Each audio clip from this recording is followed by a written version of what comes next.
Good morning, class! Good morning, teacher! Okay, let us all stand for the prayer. Please lead the prayer, DC.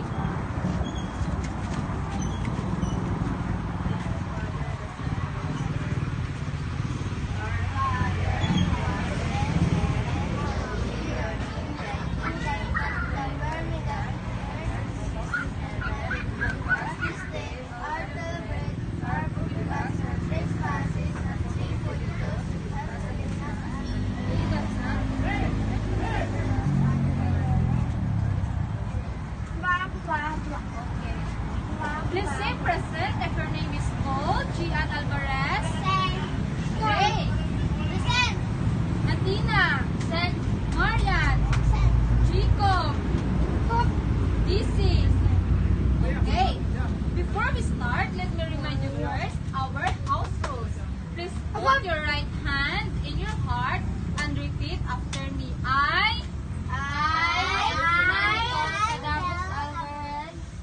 I will listen to the discussion. I will listen to the discussion.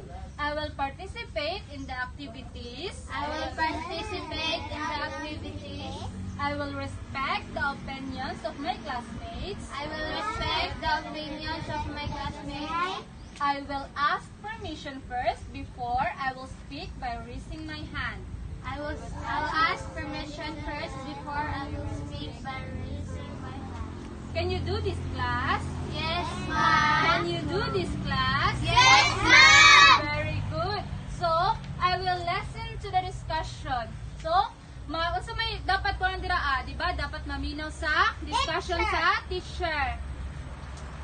Kuan ba yun? Nasabtan ba ninyo, class? Opo! I will participate in the activity. So, dapat, walay mag-inuwi nga, kuan, ma'am, diliman ko kabaloan ng ma'am. So, dapat mag-participate ang tanan, di ba? Naman tayo mga games. So, dapat mag-participate ang tanan kay naay, naay, prize si teacher. Okay. I will respect the opinions of my classmates. Okay. Dapat respetuhan na to kung unsa man ang, Ang mga answers. mga opinion niya about sa atong discussion, okay? I will ask permission first before I will speak by raising my hand. So, dapat, kung naipangutan na kang teacher, mag-raise your hand. Ma'am, dapat yun. Mag-inig ko, ma'am. Ma'am, usa kayo nangingana, di ba? Dapat mag-raise hand kang teacher. Nasabtan ba, class? Yes, ma'am. Okay, very good. So, can anyone, did you study your lesson, class? Yes, Did you study your ma'am. lesson? Did you study your lesson, class? Yes, ma'am. Okay, very good. Sige. Can anyone tell me what our lesson yesterday? Okay. Can anyone tell me what our lesson yesterday? Okay. Our yesterday is about force and movement. Okay, very good. What else? What else? Okay. What else? Okay, ikaw. Athena. Pabibigyan na lang si Athena. It can also change the shape, size, and Okay, very good. It can also shape the size and movement. So, i-discuss rin siya unya ni teacher Jackie, no? Para makasabot mo kung unsa man jud ang shape, size, and movement, no? Di nakasabot ba, class? Yes, ma'am. Nakasabot ba, class? Yes, ma'am. Okay, very good. Okay. As before we start our new lesson, let's read first the objectives. So, at the end of the discussion, students will able to compare the effect if force is applied to an object. So, makompare na ninyo ang effect sa force if ma-apply na siya sa object. Next is explain the effect of force on the movement to an object. So, ma-explain na po ninyo ang effect sa force sa movement to an object. Next is C. Demonstrate how to use force in moving an object. So, makabalo na mo sa paggamit sa force in moving an object. Class, do you know how to play tug of war? Yes, ma'am. Okay. Yes. One team will pull the opponents to their side. The team who can pull the other team to their sides will win. Now, let's form a group. This will be the group 1 and the group 2. Are you understand, class? Yes, ma'am. Okay. Each member come forward. Are you ready, class? Yes, ma'am! Please come forward. The winner will receive a prize. Ready, set, go!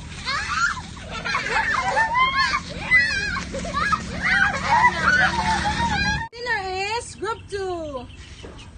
You enjoy the game, class? Yes, ma'am! Okay, based on our activity, what you have learned this class? ABC. We are exerting. Okay. When we exert a force, there is a movement. Okay, class, our lesson for today is about shape, size, and movement. If you apply force to an object, there is a movement of an object. But today, we are focusing on effects of force applied to an object. Because if you apply force to an object, it can affect the size, the shape, and the movement of an object. But for today, we are going to focus on the effect of the movement of an object, the effect of force applied in an object. So what is force? So force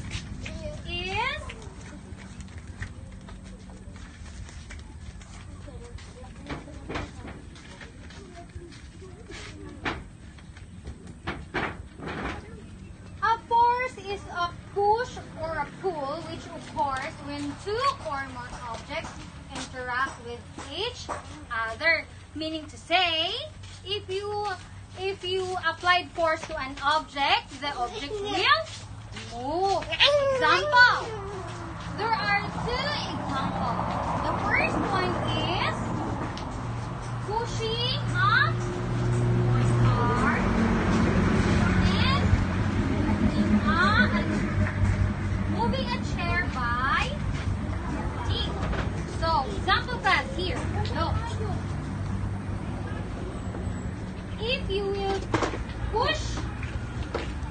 will push the car, if you apply pushing the car much or more force, the car will move farther. But if you push the car with lesser force, the car will not move farther but easier. Hindi pa sabot, kung ang isa ka object, imong butangan og force nga dako, balik kusgani mo siya ba? Kusgani mo siya no? Kusgani mo siya, ana. Pag kusgani mo siya, move siya, mudagan siya og layo. Pero kung gamayan mo siya i-apply, kanang gamayan siya, ana, dili siya mo at layo. Very good. Now, another one, lifting a chair. So, pag mag-lift the chair, if you were going to lift the chair and you will have to apply more force, ana. So, diba, ma-lift ni mo siya. Di mo siya maalsak kahit tungod, naman siya very good. So, if you apply lesser force, ana, what will happen? Very good. So, kung gamay ra nimong ikuan, i-apply nga force sa pag-lift sa chair, meaning to say, ang object, dili siya kayo dili kayo nimo siya ma-lift. You understand, class? Yes, ma'am! Very good. Now, let's have an activity.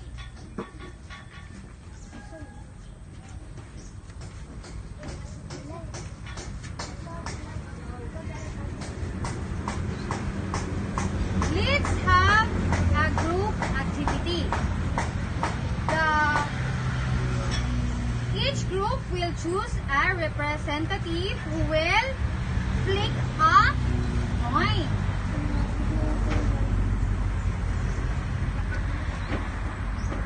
After you perform your activity, you will answer these questions. So, directions. Place the 5 peso coin on the table. Observe the position of the coin. Note the new position of the coin and as well as the distance covered by the coin. Then answer the following questions. So meaning to say, ang coin ibutang ninyo diri sa table. Unya, kanang magkuha mo duha ka bat nga representative sa inyong grupo para mag-perform. I-flick, meaning to say, kanang inyong tipkon ang kanang coin. Tapos, i-compare ninyo ang pag-flick sa coin sa duha ninyo ka representative kada group. Tapos, you will answer these questions. Understand, class? Yes, ma'am. Okay. So, class, mga ninyo, buhatan no. Kanang ibutan ninyo ang coin diri tapos diba namoy to representative, tapos i-flick ninyo ang coin inyong i-observe kung unsay kalahian sa pag-flick sa first nga kanang representative o sa ikaduha nga representative. Kasabot? Very good. Then after that, nga inyo nang isulat ang kalahian ang inyong na-obserbahan sa pag-flick ninyo og coin, you will answer this questions. Now, first question. What have you observed when the coin was flicked? So, unsa na inyong na-obserbahan kung inyong i-flick ang coin? Ikaduha. Is there any changes on the possession of the coin? Why? So, naa ba daw kalahian sa possession sa coin sa pag-flick ninyo? Kung sa wala pa ninyo i-flick. Why daw? Ngay naman. Tapos, number 3. Cite what you have observed when the two representatives flick the coin. So, unsa daw, isulti daw ninyo or isulat ninyo kung unsa ang inyong na-obserbaran sa pag-flick sa duha ka representative. Kung unsay kalahian inyong na-observe sa duha ka representative. And then the fourth, is there any differences when the two representatives flick the coin? Naman ang kalahian sa duha ka representative sa mag-flick sa coin. And then, what are those differences? Unsa man daw itong mga kalahian nga inyong na-obserbaran? Inyo na siya isulat. Then number 5, did they use force? So, nag-apply ba daw ng force when you are flicking the coin? Kung nag-apply ba daw ng force itong inyong gipitkan ang coin? So, if yes or no, explain ninyo why. Sa inyong answer. Understand, class? Yes, ma'am. Yes, ma'am. Very good. Now, let's start the activity. Okay. O, next one. Tarungan lang ka.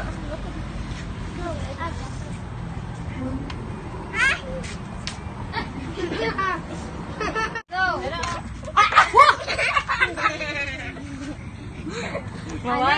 Next one. Wala na sa dala. Ikaw la, pitik la. Okay, very good. Init. Kung init ka dari ako eh.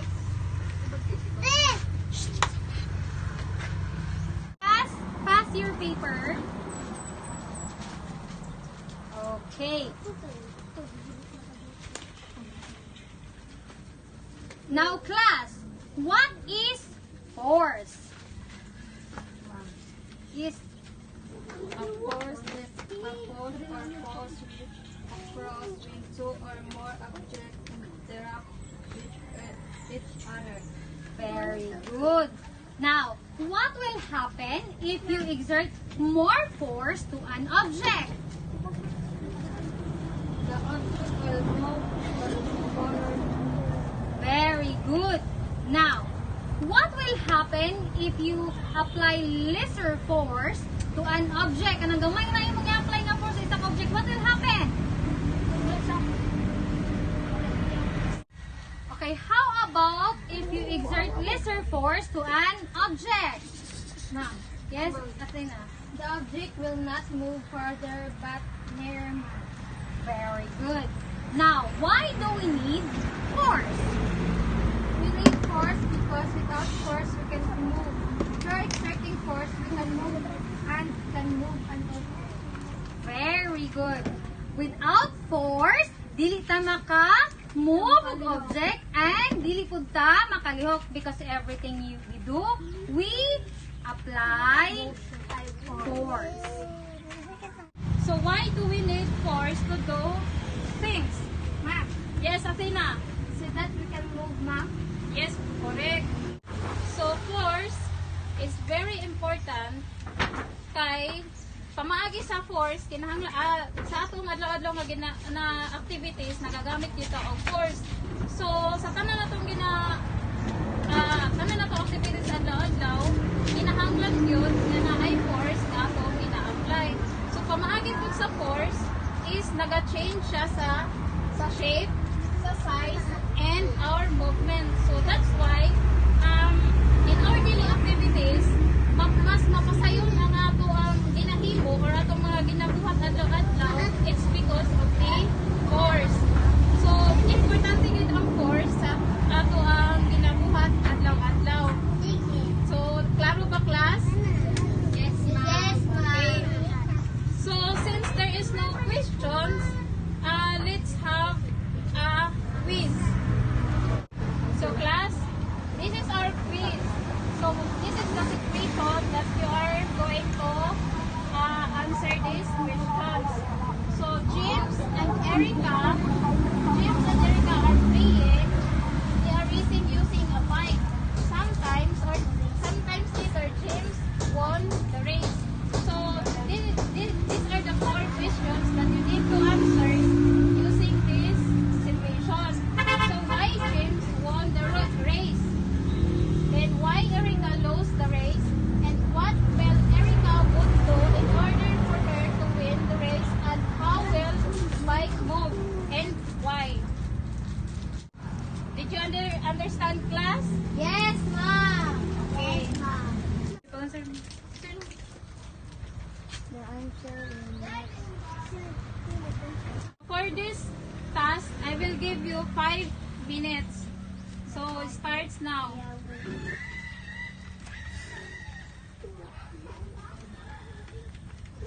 3 minutes left.